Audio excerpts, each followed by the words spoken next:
سے یہاں پر بیچ میں بھی ہے، تو جو نوجوان ہمارے یہاں پہ کھڑے ہیں ان سے گزارش ہے کہ اگر بیٹھ جائیے گا تو بیٹھنے میں تو میرے خیال سے برائی نہیں ہے، اور ٹھنڈی کے وقت میں لگتا ہے کہ کپڑا وپڑا بھی لوگ ڈھنگ کے ہی پہن کے آتے ہیں، تو اگر آپ کو زیادہ کشٹ نہیں ہو، اس لیے کہ میں ابھی جب دیکھا وہاں پہ ایک منظر درش دیکھا تو میں خود بھی ڈر گیا کہ یار مطلب دینی جلسوں میں لوگ کچھ بھی ہو جائے، ہاتھ کا اٹھانا یا کچھ بھی ہونا ایک بہت بڑی جرت کا کام ہوتا ہے، اور ایک سمجھدار اور مہذب تہذیب یافتہ سوسائٹی اور کسی بھی قبیلے کے لوگوں کی یہ صفت، یہ کوالٹی نہیں ہوتی ہے کہ آپ ایک آدمی پہ 10 لوگ پل جائیں یا کوئی بات ہو، اگر کسی کا ذاتی کوئی جھگڑا ہو یا کوئی مسئلہ ہو تو الگ سے نپٹا لے دوسرے موقع پر بات کر کے،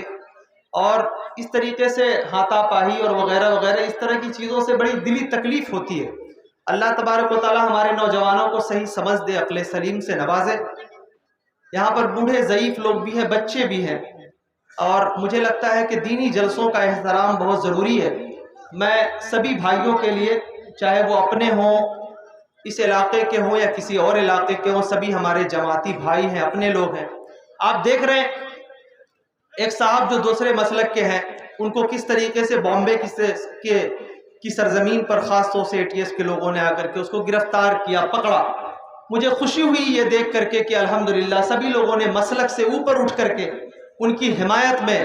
ان کی گرفتاری کے خلاف بیان دیے، لوگوں نے کہے کہ بھائی یہ غلط ہو رہا ہے۔ تو یہ ایک بہت بڑی چیز ہے۔ ہمارے جو اپنے ذاتی مسائل ہیں، جتنے پیار سے، جتنی محبت سے، جتنے پریم سے اس کو حل کیا جائے وہ بہتر ہے، لیکن کہیں بھی کسی بھی طور کا آکروش یا پھر اس طرح کا کوئی عمل، میں سمجھتا ہوں کہ کبھی بھی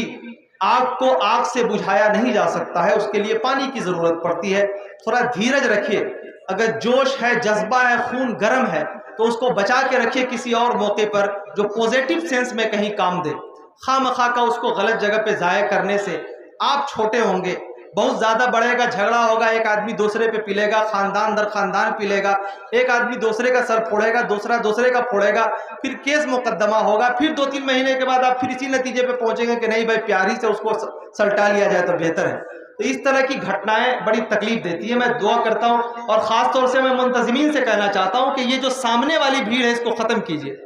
جہاں سے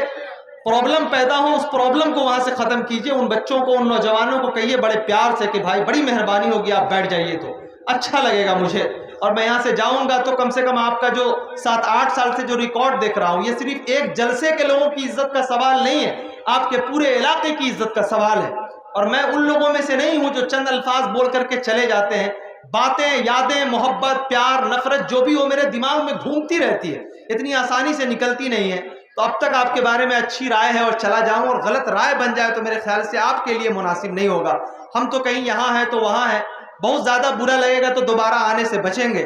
لیکن کم سے کم اتنا تو ضرور ہوگا کہ اپنے الفاظ، اپنے احساس کو اگر ہم دبا کے رہ جاتے ہیں تو میرا ضمیر شکایت کرے گا کہ جمیل اختر شفیق تمہارے سامنے گڑبڑی ہو رہی تھی، تم نے بولا نہیں۔ میں بڑی عزت احترام کے ساتھ آپ تمام لوگوں سے گزارش کرنا چاہتا ہوں کہ پروگرام کو پروگرام رہنے دیجیے، اس کو اکھاڑے کا میدان نہ بنائیے، یہ آپ کی عزت و آبرو کا سوال ہے۔ پوری جماعت اہل حدیث کے وقار اور اس علاقے کے پروگرام کا جو نظم و نسق ہے، ورنہ اتنی بڑی بھیڑ میں ہمارے یہاں تو کم سے کم 10 گاڑی پولیس آتی ہے تب جا کے سنبھالتی ہے۔ ہم تو جانتے ہیں کہ جھارکھنڈ کے لوگ خود اپنی کمان سنبھال لیتے ہیں اور پروگرام خود سے کامیاب بناتے ہیں، اس کے لیے الگ سے اسٹڑا کسی فوج کی، کسی پرشاسن کی آوشکتا نہیں ہوتی ہے۔ سبھی لوگ جانتے ہیں کہ پروگرام کیسے ہوتا ہے، اور پھر پروگرام کو بھنگ کیجیے گا تو ظاہر ہے اس کی وجہ سے آپ کی عزت اور آپ کی پرتشٹھا خراب ہوگی۔ مجھے امید ہے کہ یہ پروگرام کا جو آگے حصہ ہے، میرے بولے گئے شبدوں کا آپ بھرم رکھیے گا اور پروگرام کو کامیاب بنانے کی کوشش کیجیے گا۔ حضرات، میں بہت زیادہ گفتگو اس بیچ میں نہیں کرنا چاہتا کہ وقت بڑی تیزی سے آگے بھاگ رہا ہے، اور ہمارے جو اگلے خطیب ہیں اس علاقے کی بڑی ممتاز، محترم اور قابل احترام شخصیت، اور ابھی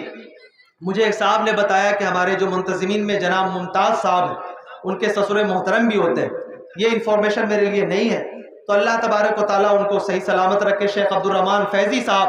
اس ضعیف العمری میں بھی الحمدللہ سرد راتوں میں صرف دعوت کے لیے، تبلیغ کے لیے، جماعتی درد کے لیے آپ کے بیچ موجود ہیں۔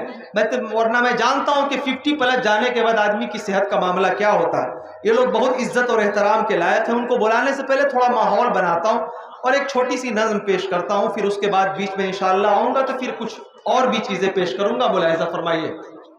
ابھی جو میں نے دیکھا تو اس کی وجہ سے مجھے یاد آ گیا، کہا جاتا ہے کہ کسی قوم کو اگر برباد کرنا ہے تو اس کو بم اور بارود لگانے کی ضرورت نہیں ہے، اگر کسی قوم کو نیست و نابود کرنا ہے تو اس پہ بلڈوزر چلانے کی ضرورت نہیں ہے، صرف آپس میں آپ افتراق، انتشار، نفرت ڈال دیجئے، نفرت کی چنگاری ڈال دیجئے، وہ قوم لڑ لڑ کر کے تباہ ہو جائے گی۔ پوری ہسٹری، پورا اتہاس گواہ ہے، اور ان چیزوں نے ہم کو ایسا ایسا زخم دیا ہے کہ لمحوں کی خطا کو ہم نے صدیوں سزا کے طور پر جھیلی ہے۔ اس لیے میں آپ سے گزارش کرنا چاہتا ہوں کہ پروگرام کے نظم و نسق کو برقرار رکھیے۔ آئیے ایک 2-3 شعر 4 شعر پیش کرتا ہوں، پھر اس کے بعد شیخ عبد الرحمن فیضی حفظہ اللہ و تولیٰ ہمارے بیچ ہیں۔